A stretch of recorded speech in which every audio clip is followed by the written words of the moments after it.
5, 4, 3, 2, 1. Karya kerasulan Putri Bunda Hati Kudus di Tanah Maluku. Memandang sejenak ke masa lampau. De entes ergo, docente omnes gentes, baptisantes eos, in nomine Patris, et Filii, et Spiritus Sancti. Pergilah, jadikan semua bangsa muridku, dan baptislah mereka dalam nama Bapa dan Putra dan Roh Kudus. Maka karya keselamatan Allah dinyatakan. Pater Jules Chevalier adalah pendiri Tarekat Misionaris Hati Kudus, Putri Bunda Hati Kudus, dan pendiri rohani Suster-Suster Misionaris Hati Kudus dan Misionaris Awam Chevalier. Pater Jules Chevalier lahir di Lisieux, Prancis, tanggal 15 Maret 1854. Dibesarkan dalam keluarga yang sederhana. Pater Chevalier dididik dalam kesalehan, kejujuran, dan hidup rohani yang baik. Demi imannya teguh, Pater Jules Chevalier masuk seminari untuk menjadi imam pada usia 17 tahun. Disinilah ia tersentuh oleh devosi kepada hati kudus Yesus. Kemudian ia memperkasai berdirinya Misionaris Hati Kudus dan Putri Bunda Hati Kudus untuk melawan penyakit zaman pasca Revolusi Prancis. Kala itu, kehidupan rakyat terpetak-petak dan terjadi diskriminasi karena ada golongan bangsawan, golongan gereja atau agama, serta golongan rakyat atau umum. Kekuasaan absolut membuat rakyat hidup tertekan di bawah kewajiban yang memberatkan, maka terjadilah pembunuhan, kekejaman, dan pertikaian di negara Eropa kala itu. Dalam refleksi yang mendalam dan melalui perantaraan Roh Kudus, maka melalui novena kepada Bunda Maria, maka didirikannya satu tarekat yang harus menghayati secara sungguh kasih Allah dan peran Bunda Maria. Maka jawaban akan novena itu dikabulkan Tuhan dengan berbagai mujizat yang terjadi. Maka Pater Jules Chevalier mendirikan Tarekat Misionaris Hati Kudus. Tidak lengkap, kata Pater Chevalier. Harus ada satu tarekat wanita yang perlu didirikan, sehingga saling melengkapi dengan prinsip yang sama, yaitu sungguh merasakan kasih Allah dan peran Bunda Maria. Maka berdirilah Tarekat Putri Bunda Hati Kudus, sehingga Misionaris Hati Kudus dan Putri Bunda Hati Kudus menjadi saudara, karena lahir dari satu pribadi yang memiliki pengalaman iman akan kasih Allah dan peran Bunda Maria yang harus disebarluaskan di seluruh dunia. Selanjutnya, Pater Jules Chevalier selaku Bapak pendiri Kongregasi Putri Bunda Hati Kudus memahami bahwa Allah memanggilnya untuk suatu perutusan, yakni mewartakan cinta Allah kepada semua orang. Maka melalui persetujuan Muder Mary Louise Hatzer selaku pemimpin umum pertama Kongregasi Putri Bunda Hati Kudus di Issoudun, Prancis, akhirnya karya misi kerasulan ditaburkan di Tanah Maluku, Tanah Terjanji. Tanah yang merupakan harapan bagi penyebaran Injil. Semua ladang subur untuk mewartakan cinta hati kudus Yesus. Karena di sanalah hati-hati insani manusia membutuhkan kehadiran sebuah hati yang bisa menyelami alam kehidupan.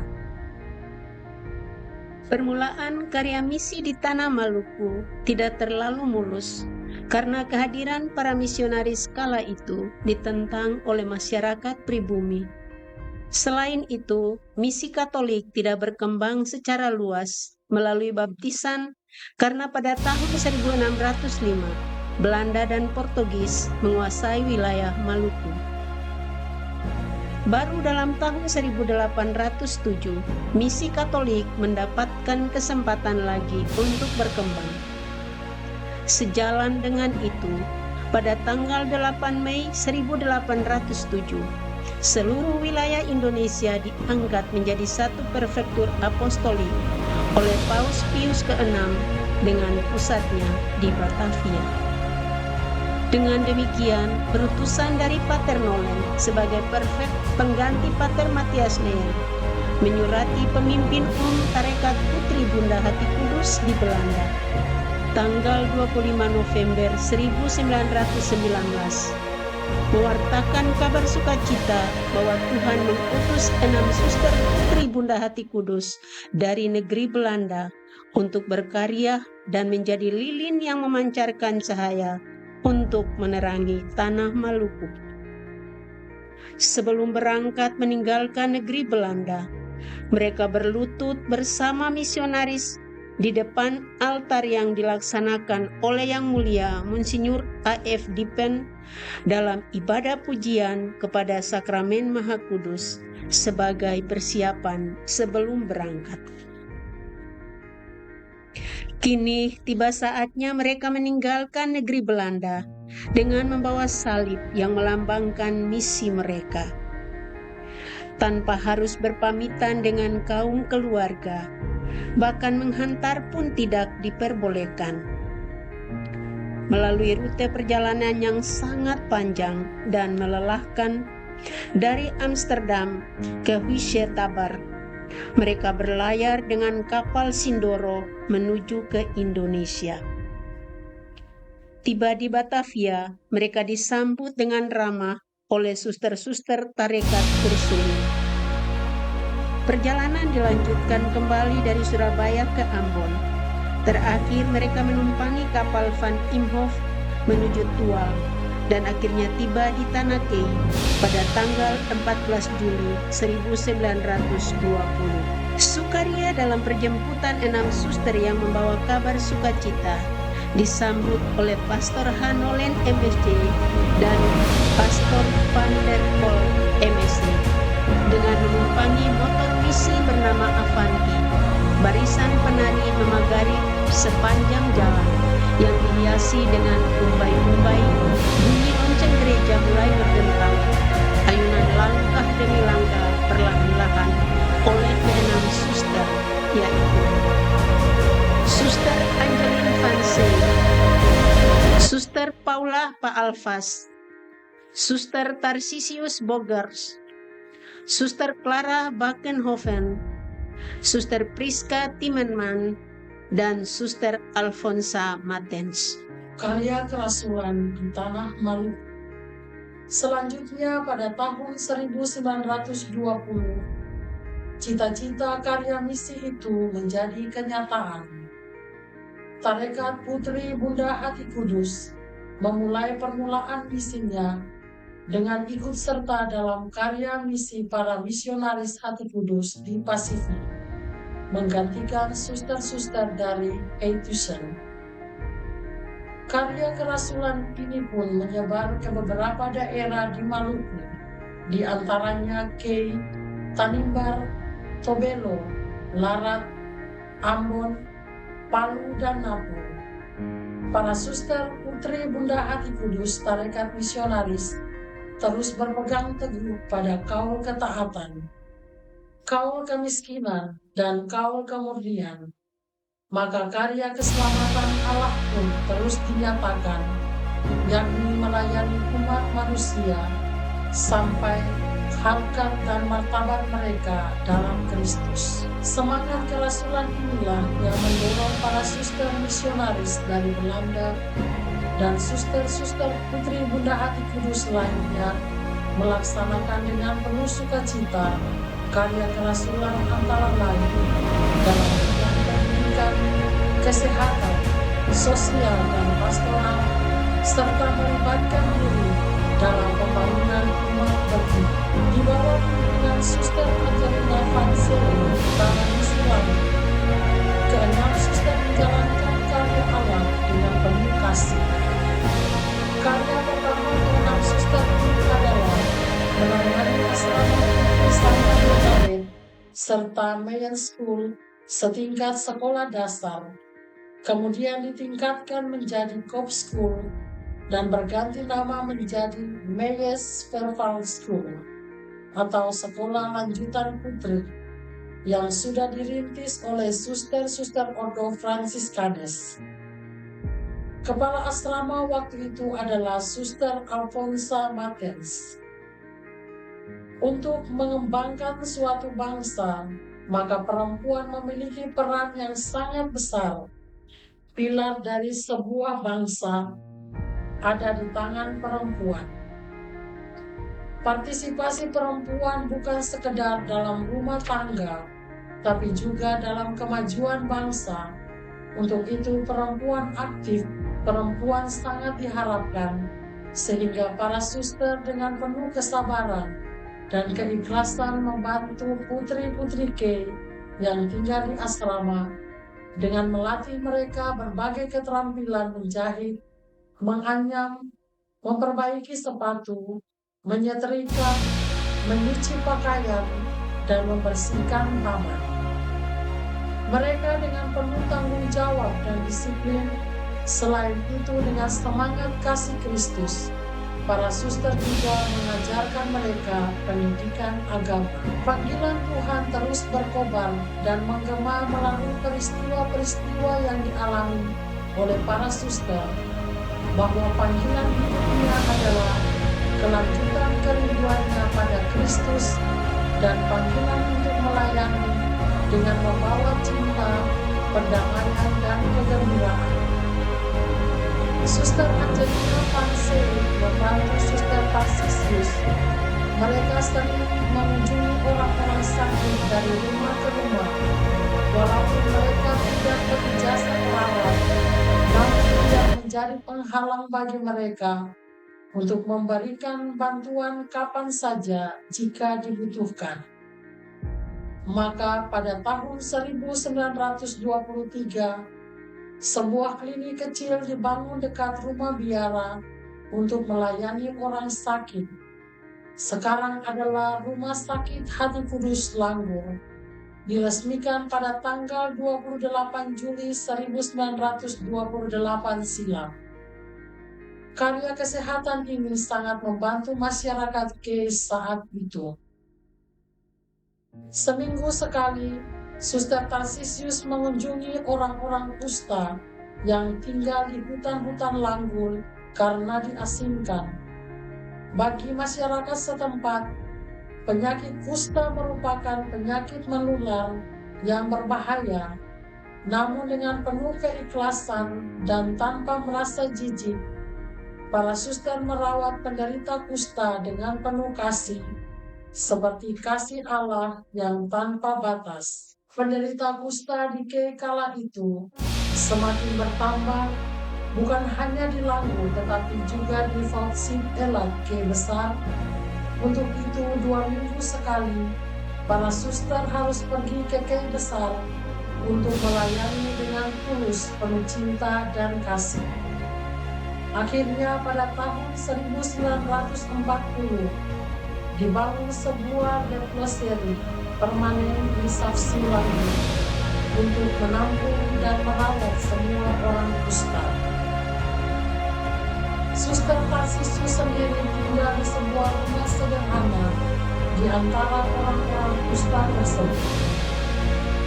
Dalam sejarah kemalangan mereka, suster menjadi tempat pelatihan dan penasihat yang bijak, memberi penguatan dan pembinaan. Itulah semangat perutusan yang begitu tulus yang diberikan oleh para suster. Mereka adalah gembala yang baik, yang siap melayani domba-dombanya, misionaris sejati. Setelah beberapa tahun berkarya dalam rahmat, ketekunan, kehendak kuat, dan penyelenggaraan kuasa ilahi.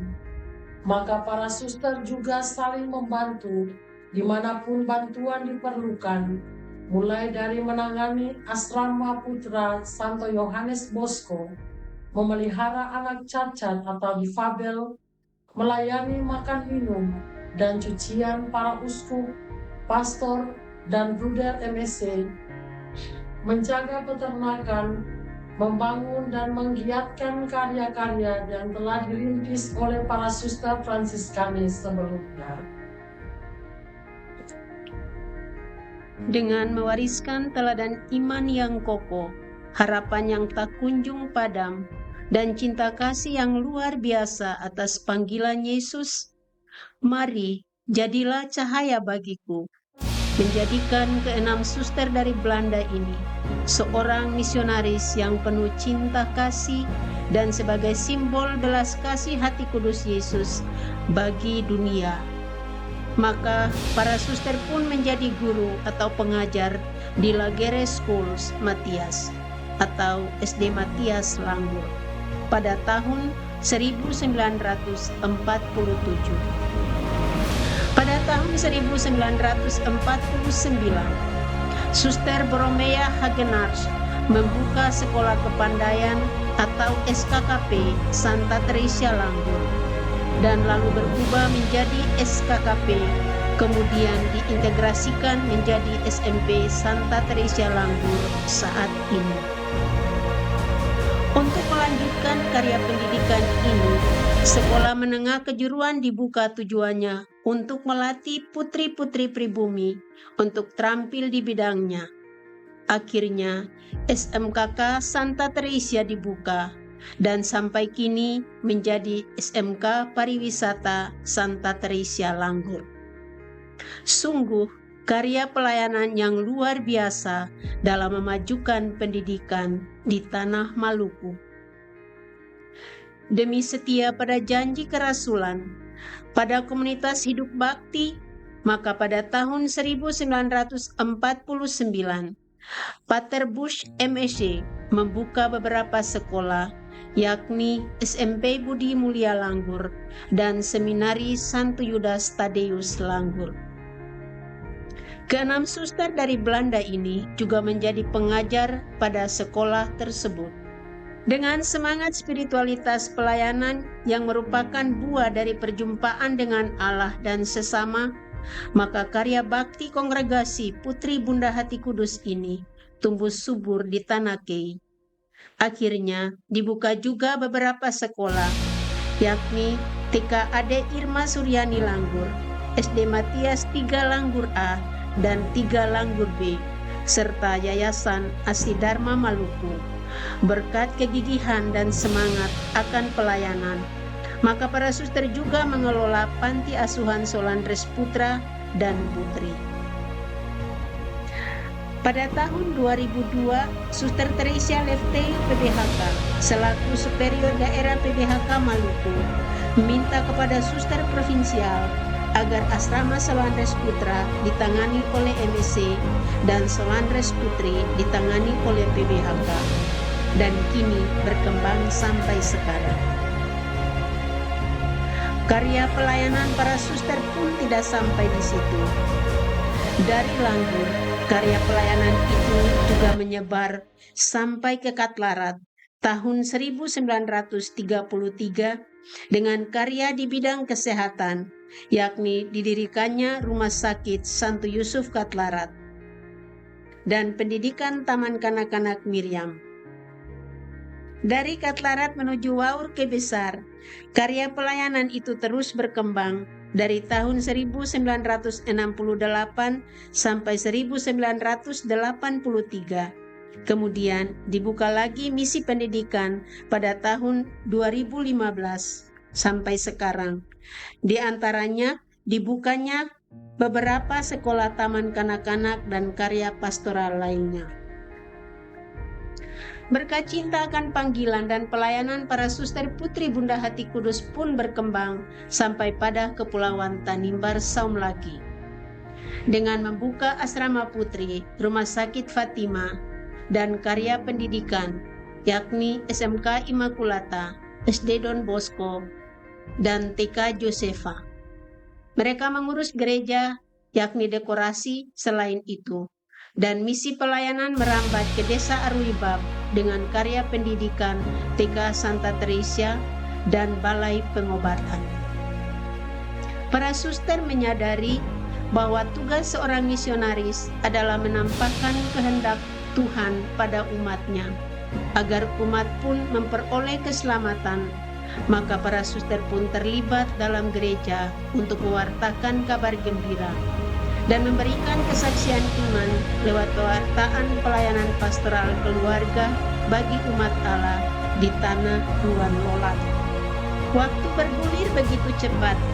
Misi pelayanan di Tanah Kei dan Tanimbar akhirnya berlanjut ke Ambon.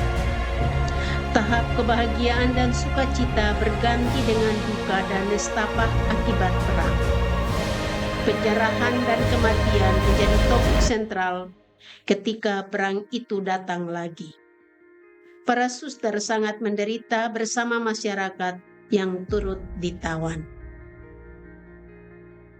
Pada abad ke-17, Ambon berada di bawah kekuasaan pemerintah Protestan Belanda, dan bahwa para misionaris Katolik diusir dari Maluku. Setelah pada akhir abad ke-19, sebuah misi Katolik dimulai lagi di Kepulauan Kei, dan muncul keinginan untuk berusaha menghidupkan kembali misi Katolik di Ambon. Meskipun situasi anti-Katolik cukup kuat pada waktu itu. Pada tahun 1920, Suster Clara Bakenhoven FDNC dan Suster Paula Palfas FDNC tiba di Ambon untuk membantu Pater Matthias Neyens MSc, dan dalam bulan Maret 1926 sebuah gereja Katolik kecil diberkati, kendati tetap ditentang. Pada tanggal 16 April 1931, 3 suster, Suster Aloysia van Bossik, Suster Marcella Werner, dan Suster Caroline van der Vrande. Mereka berangkat dari Belanda via Italia dan tiba di Ambon pada tanggal 27 Mei 1931 dan disambut oleh Pater Smith MSc, Dr. Bruce, Mr. Overlin, pendiri sekolah Katolik, Mr. Martin dari perusahaan pelayaran KPM, dan seorang anak yang kelak menjadi murid para suster dapat menyerahkan karangan bunga yang indah. Kemudian di bawah guyuran hujan lebat, mereka menuju gereja mempersembahkan bunga sebagai ucapan terima kasih dan syukur atas perjalanan sampai tiba di Ambon. Setelah itu, para suster dan rombongan menuju pastoran untuk santap siang dan kemudian diantar ke biara, sebuah rumah sewaan kecil yang dibangun dengan gaya Cina milik seorang Arab yang terletak di Jalan Pretoria. Selama waktu yang cukup lama, setiap malam biara yang beratap seng dihujani lemparan-lemparan batu. Dan kalau para suster keluar pada siang hari, mereka selalu dihina dan diolok-olok. Pada tanggal 8 Juni 1931, para suster mulai mengajar dan kebanyakan anak-anak militer. Mereka mulai dengan 38 anak dan meningkat menjadi 70 anak. Kemudian datanglah juga Suster Saveria Morman dari Merauke, Suster Alida Jansen dari Kei, dengan membawa 5 gadis dari Kei ke Ambon untuk membantu dapur, mencuci, menjaga asrama Santa Teresia, dan melayani pastoran. Mereka bekerja sangat baik. Kemudian datang lagi Suster Norberta Herman untuk merawat orang-orang sakit dari rumah ke rumah dan mengurusi asrama bagi anak-anak dari pegawai pemerintah. Kemudian pada tahun 1933 datang Suster Adelphine Janis untuk SD dan Suster Lutgarda Rosello untuk TK. Pengabdian dan pelayanan kesehatan, pendidikan dari para suster mendapat simpati dan dihargai berbagai kalangan masyarakat. Para suster juga berkecimpung pada kegiatan ekstrakurikuler seperti kursus piano, pendampingan anak-anak putri, kursus menjahit, mengadakan pertunjukan teater yang memikat banyak penonton. Pekerjaan para suster di Ambon berlangsung dengan baik. Sekolah Dasar Eropa atau ELS Santo Franciscus Xaverius akhirnya diakui oleh pemerintah. Sesudah diteliti, penilik menyatakan bahwa mutu pendidikan dari sekolah para suster merupakan yang terbaik di Ambon. Maka dibangunlah rumah biara dan sekolah dasar yang terletak di Jalan Gajah Besar atau Grote Olifanstraat, sekarang Jalan Patimura. Perang Dunia Kedua, pengalaman-pengalaman mencekam di Maluku. Pada bulan Mei 1940, pecahlah Perang Dunia Kedua di Eropa dan berimbas sampai ke Indonesia, khususnya di Maluku. Pada tanggal 11 Desember 1941, 3 hari sebelum pecah perang, terdengar bunyi sirene dari udara tanda bahaya. Namun para suster tetap ke sekolah untuk mengajar sampai tanggal 15 Desember. Kendati murid hanya tinggal 2/3 dari keseluruhan murid. Dan kemudian sekolah ditutup, semua aktivitas rohani bagi para suster juga terhenti. Banyak orang mulai mengungsi, mencari tempat yang aman. Tanggal 16 Desember terjadi pemboman yang dahsyat oleh tentara Jepang. Maka 9 suster yang ada di komunitas Ambon mencari perlindungan di bawah tanah yang lebih aman dekat sekolah dan tidur di lantai tanpa pengalas dan kelambu. Situasi mengerikan karena banyak orang ditampung di barak dan mulai terjadi kekurangan gizi dan penyakit disentri sehingga lalat biru berterbangan. Tanggal 15 Februari 1943 jam 11.00 terjadi serangan dahsyat, bom-bom berjatuhan dan letusan tembakan senjata. Tiang-tiang dan balok-balok barak semuanya jatuh. 3 suster terkapar. Suster Felicitas meninggal beberapa menit kemudian. Suster Norberta luka parah. Menyusul letusan kedua yang dahsyat dan gudang peluru terbakar. Semua isi barak hancur berkeping-keping. Pemimpin KAM berseru, "Semua ke laut." Maka para suster ikut ke laut dan terombang-ambing digulung gelombang-gelombang tinggi yang pecah berbuih. Dan karena takut, para suster menggantung erat pada karang-karang di pantai sebagai perlindungan. Suster Clotilde terluka. 4 suster terbunuh, yakni Suster Priska Timmerman, Suster Norberta Helmer, Suster Josefa van de Berg, Suster Felicitas Bertens, dan Suster Safria Mormen mengalami luka parah pada kepalanya sampai otaknya kelihatan dan meninggal sebulan kemudian, tanggal 15 Maret 1943. Para suster yang masih hidup berjalan tanpa alas kaki dan kerudung dan tetap berdoa kepada Bunda Maria dan Santo Yosef. Kemudian, tanggal 19 Maret 1943, mereka berangkat dengan kapal ke Makassar. pada bulan Februari 1946, para suster mendapat izin pertama untuk kembali ke misi di Maluku, yakni Suster Clotilde, Suster Gerardine, dan Suster Maria.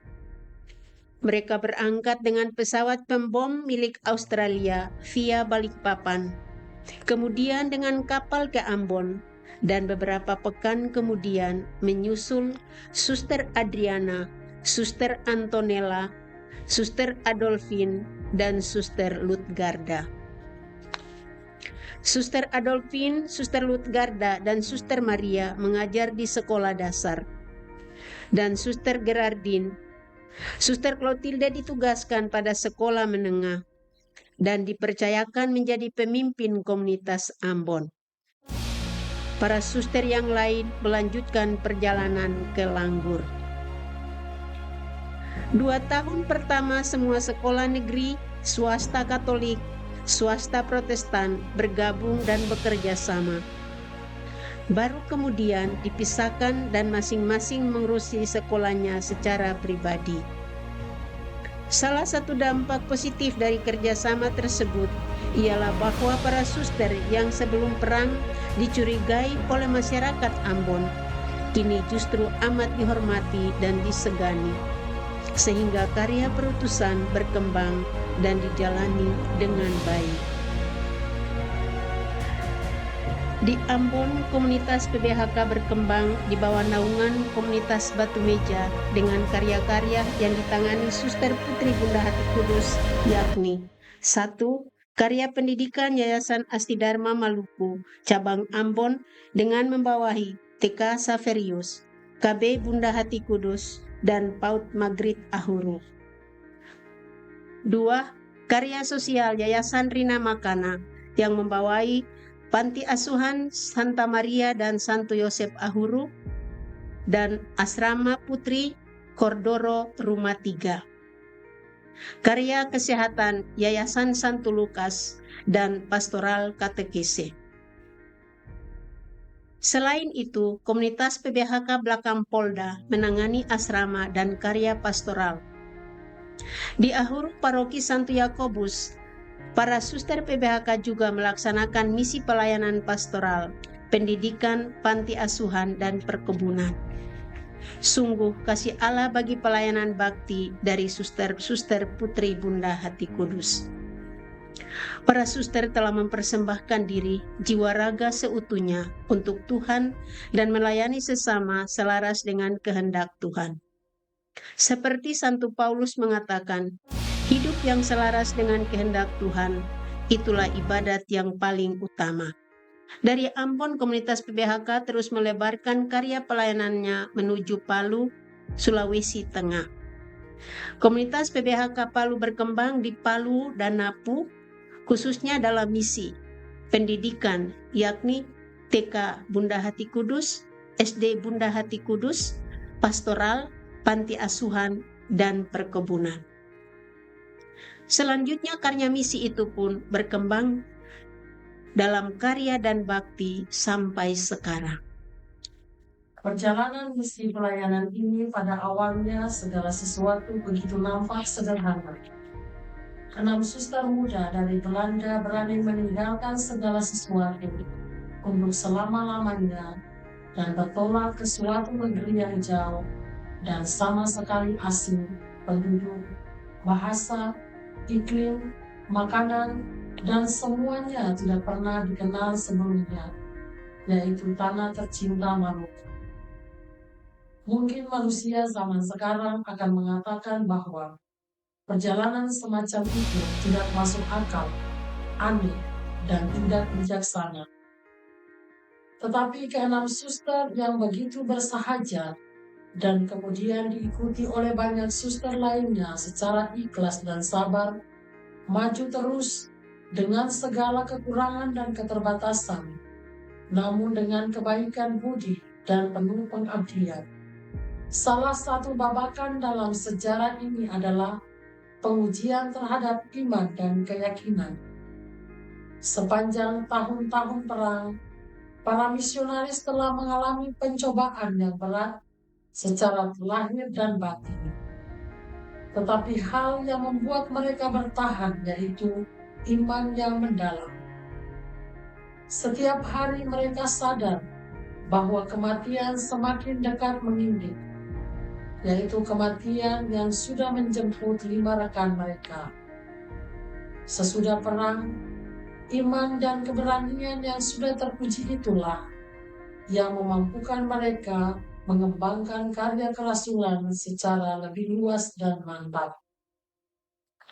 Pada tahun 1931, sebuah tunas baru memekar dari tangkai asalnya.